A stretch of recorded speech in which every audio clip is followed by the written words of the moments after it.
ጤና ይስጥልን ክቡራት ተመልካቾቻችን እንዴት አምሽታችኋል? ለኢቲቪ 57 ወደ ያዝናችሁ ስፖርታዊ ጉዳዮች እንሻገራለን። እሱ ባለው ተሾመ ነኝ፣ አብራችሁን ቆዩ። በሲቢኤ ኢትዮጵያ ፕሪሚየር ሊግ 20ኛው ሳምንት የተቆጠሩ ግቦች ካለፉት ሳምንታት ጋር ሲነጻጸር በከፍተኛ ሁኔታ ጨምሯል። በሳምንቱ 17 ኳሶች ከመረብ አርፈዋል። ወላይታ ዲቻ መቻልን በረታበት ጨዋታ ደግሞ ከግማሽ ደርዘን በላይ ግቦች ተቆጥረዋል። ይበልጣል ሰውነት የ20ኛ ሳምንት የኢትዮጵያ ፕሪሚየር ሊግን እንደሚከተለው ዳስሶታል። ሲቢኤ የኢትዮጵያ ፕሪሚየር ሊግ ከሳምንታት የአጋማሽ ውድድር ዓመት ረፍት በኋላ ቅዳሜ ዕለት ሲመለስ በ20ኛው ሳምንት የተቆጠሩ ግቦች ካለፉት ሳምንታት ጋር ሲነጻጸሩ ከፍተኛ ጭማሪ አሳይተዋል። የቅዱስ ጊዮርጊስ ከኢትዮጵያ ቡና ጨዋታ ለሌላ ጊዜ ሲተላለፍ በሳምንቱ በተደረጉ ሌሎች 9 ጨዋታዎች 17 ግቦች ተቆጥረዋል። በአማካይ በጨዋታ 1.88 ግቦች ማለት ነው። ቀደም ባሉት ሳምንታት በ11ኛና በ12ኛ ሳምንት ከተቆጠሩ 22ና 20 ግቦች ቀጥሎ የተመዘገበው ከፍተኛው አሃዝ ነው። 20ኛው ሳምንት በግብ ድርቅ ይታሙ የነበሩ ቡድኖች በሁለተኛው አጋማሽ የውድድር ዘመን ክፍተታቸውን አድርቀው የመምጣት ዝንባሌ እንዳላቸው ፍንጭ የሰጡበት ነው። 4-3 የተጠናቀቀው የወላይታ ድቻና መቻል ጨዋታ ደግሞ በ20ኛው ሳምንት ብቻ ሳይሆን በአጠቃላይ የውድድር ዘመኑ ከፍተኛ ግብ የተቆጠረበት ጨዋታ ሆኖ ተመዝግቧል። በ20ኛው ሳምንት 5 ጨዋታዎች በመሸናነፍ ቀሪ 4ቱ ደግሞ በአቻ ውጤት ተጠናቀዋል። የአሃዝ ቡድኖች ነጥብ ለማግኘት ያላቸው ፉክክር ጠንካራ እንደሆነ ያመላክታል። በተለይም በደረጃ ሰንጠረዡ ግርጌ ላይ ያሉ ቡድኖች ነጥብ ለመጋራት እና ለማሸነፍ ያላቸው ፍላጎት እጅግ አይሎ ተስተውሏል። የመጨረሻው ግርጌ 20ኛ ላይ የሚገኘው አርባ ምንጭ ከተማ ለዋንጫ እየተፎካከረ ያለውን ነጌሌ አርሲን፣ 19ኛ ላይ የሚገኘው ወልዋሎ አዲግራት ዩኒቨርሲቲ ደግሞ የሊጉን መሪ ሲዳማ ቡናን ነጥብ አስጥሏል። የ18ኛነቱን ስፍራ ይዞ የሚገኘው ወላይታ ድቻ በበኩሉ ከሁለት ለምንም መመራት ተነስቶ 4 ግቦችን አስቆጥሮ መቻልን 4-3 አሸንፏል። ከወገብ ግርጌ የሚገኘው ኢትዮጵያ ንግድ ባንክም 4ኛ ደረጃ ላይ የተቀመጠው ፋሲል ከነማን 3-1 በሆነ ውጤት ያሸነፈበት መንገድም አስደናቂ የሚባል ነው። ከ20ኛው ሳምንት በኋላ በሊጉ አናት ላይ የሚደረገው ፉክክርም ባለበት ቀጥሏል። ሲዳማ ቡና፣ ሐዋሳ ከተማና ነጌሌ አርሲ እኩል 36 ነጥብ በመሰብሰብ በግብ ክፍያ ተበላልጠው ከአንደኛ እስከ 3ኛ ያለውን ደረጃ ይዘዋል። ሶስቱም ቡድኖች በሳምንቱ ነጥብ ጥሏል። ፋሲል ከነማ በ33፣ ኢትዮጵያ መድንን 1-0 ያሸነፈው አዳማ ከተማ ደግሞ በ31 ነጥብ በቅርብ ርቀት ይከተሏቸዋል። ሲዳማ ቡና ለ16 ሳምንታት ያህል ሊጉን በመምራት ግስጋሴ እያደረገ ነው። መቻል ለ4 ሳምንታት መርቶ ነበር። በ20ኛ ሳምንት 2 ጨዋታዎች ብቻ ናቸው ያለ ግብ የተጠናቀቁት። የሚያሳየው ቡድኖች ለመሸነፍ ያላቸው ፍርሃት እየቀነሰ መምጣቱንና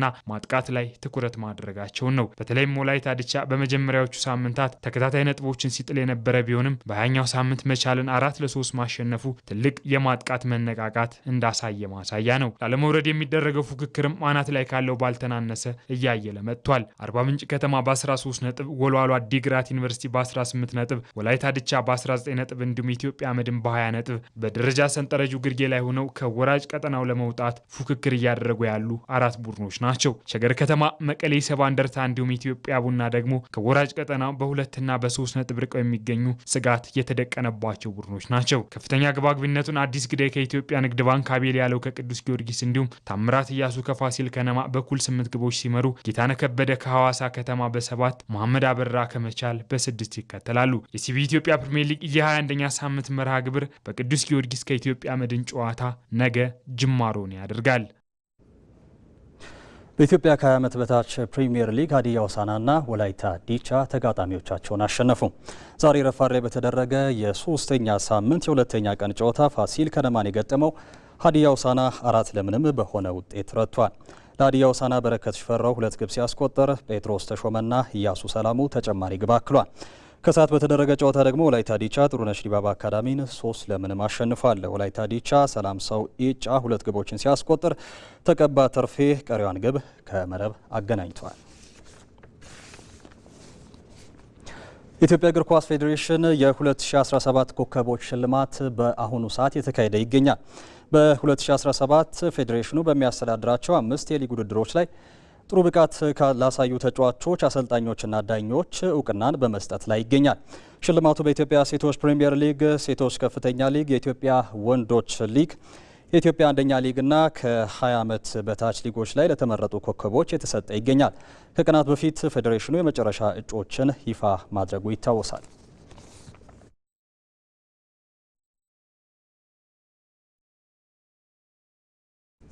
ተመልካቾቻችን እዚሁ ጉዳይ ላይ ቆይታ የምናደርግ ይሆናል። ባልደረባችን ይበልጣል ሰውነት በሽልማት ስፍራው ላይ ይገኛል።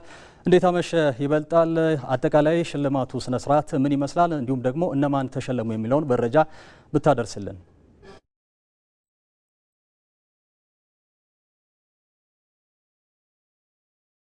አመሰግናለሁ ሱባለው። እንደምናምሽታል እንደምናመሻችሁ ተመልካቾቻችን። የኢትዮጵያ እግር ኳስ ፌዴሬሽን በየዓመቱ በስሩ እንግዲህ በሚያስተዳድራቸው ሊጎች በዓመቱ ምርጥ አፈጻጸም ያሳዩ በአሰልጣኞች ዘርፍ፣ በኮከብ ተጫዋች ዘርፍ፣ በከፍተኛ አስቆጣሪነት እንዲሁም በምስጉን ዳኛና ሌሎችም ዘርፎችም የሚያዘጋጀው ሽልማት አሁን በዚህ ሰዓት እየተከናወነ ይገኛል። በእርግጥ ሊዘጋጅ ከታሰበበት ጊዜ ዘገይት ብሎ ነው እየተከናወነ የሚገኘው። ከ20 ዓመት በታች የወንዶች ፕሪሚየር ሊግ እስከ ከፍተኛ ሊግ እንዲሁም በሴቶች ደግሞ የሴቶች ከፍተኛ ሊግ እና የሴቶች ፕሪሚየር ሊግ በአሰልጣኞች ዘርፍ፣ በተጫዋቾች ዘርፍ፣ በግብ ጠባቂ ዘርፍ፣ በምስጉን ዳኛ ዘርፍ ሽልማቶች እየተበረከቱ ይገኛሉ። በዚህ ጊዜ አንዳንዶቹን ዋና ዋናዎቹን ለመመልከት ያክል በወንዶች ከፍተኛ ሊግ እንግዲህ 24 ቡድኖች ነበረ በአዲስ አበባና በሐዋሳ ሲጫወቱ የነበረ። በምስጉን ረዳት ዳኛ አብይ አበበ የ40 ሺህ ብር ተሸላሚ ሆነዋል። በዋና ዳኛ ደግሞ ፍቅሩ ለገሰ ናቸው ተሸላሚ ሆኑ። በከፍተኛ ግብ አስቆጣሪ ሁለት ተጫዋቾች ከፍተኛ ግብ አስቆጣሪ ሆነው አጠናቀዋል። 13 ግቦችን በማስቆጠር ሽልማቱንም ተካፍለዋል። አዲሱ አቱላ ከንብ አሁን በቅዱስ ጊዮርጊስ የሚገኝ የአማካይ ስፍራ ተጫዋች ነው። እንዲሁም ደግሞ ጌትነት ተስፋዬ ከወረደው ከወልቂጤ እኩል 13 ግቦችን በማስቆጠር የከፍተኛ አስቆጣሪነት ሽልማቱን ወስደዋል። በኮከብ ተጫዋች ዘርፍ ወይም ደግሞ የዓመቱ ምርጥ ተጫዋች ዘርፍ ደግሞ አሚር አብዱ ኮከብ ተጫዋች ተብሎ ተሸልሟል። በአሰልጣኞች ዘርፍ ቱሉ ደሳ ከነጌሌ አርሲ ኮከብ አሰልጣኝ ተብሎ ተሸልሟል። እንግዲህ ከምድብ ሀ ሸገር ከተማ አንደኛ ሆኖ ቤንች ማጂ ቡና ሁለተኛ ሆኖ እንዲሁም ደግሞ ከምድብ ደግሞ ነጌሌ አርሲና ደሴ አንደኛና ሁለተኛ ሆኖ ማጠናቀቃቸው በማጠቃለያው ደግሞ ነጌሌ ሸገርን አሸንፎ ሻምፒዮን መሆኑ አይዘነጋም። ሁለቱ ቡድኖች አሁን በሊጉ እየተመለከትናቸው እንገኛለን። በሴቶች ከፍተኛ ሊግ ኢትዮጵያ ንግድ ባንክ አንደኛ ሆኖ ነበር ያጠናቀቀ። ሐዋሳ ደግሞ ሁለተኛ ሆኖ አጠናቋል። አሁን ሽልማቱ እየተከናወነ ነው። በአሰልጣኞች ዘርፍ ግን የኢትዮጵያ ንግድ ባንክ አሰልጣኝ ብርሃኑ ግዛው አሸናፊ ሆነዋል። ኢትዮጵያ ንግድ ባንክ ሊጉ በተከታታይ ለ5ኛ ጊዜ እንዲሁም ደግሞ አጠቃላይ 8 ጊዜ ማሸነፉ አይዘነጋም። አምና የአፍሪካ ቻምፒየንስ ሊግ ተሳታፊ እንደነበረ ማይዘነጋም። በተለይ የሴካፋ ዞን ውድድር ማጣሪያውን አሸንፎ ማለት ነው። በሴቶች ከፍተኛ ሊግም እንዲሁ በከፍተኛ አስቆጣሪዎች ቅድስት በላቸው ከይርጋ ጨፌ ቡና አንደኛውን አጠናቃለች። በ21 ግቦች የ75 ሺህ ብር ተሸላሚ ሆናለች። በኮከብ ግብ ጠባቂ ደግሞ እዚሁ ከይርጋ ጨፌ ዝናሽ አበራ ነው ተሸላሚ የሆነችው። ሸገር ከተማ አንደኛ ሆኖ ነበር ያጠናቀቀ። ይርጋ ጨፌ ደግሞ ሁለተኛ ሆኖ ነው ያጠናቀቀ። እንግዲህ ቅድስት በላቸው 21 ግቦችን በማስቆጠር ከፍተኛ አስቆጣሪ ሆና በማጠናቀቋ ነው 75 ሺህ ብር ተሸላሚ የሆነችው። ሁለቱ ቡድኖች ደግሞ ዘንድሮ በሊጉ እየተመለከትናቸው እንገኛለን። በኮከብ አሰልጣኝ ድሬባ ጃምቦ ከሸገር ከተማ የ60 ሺህ ብር ተሸላሚ ሆኗል።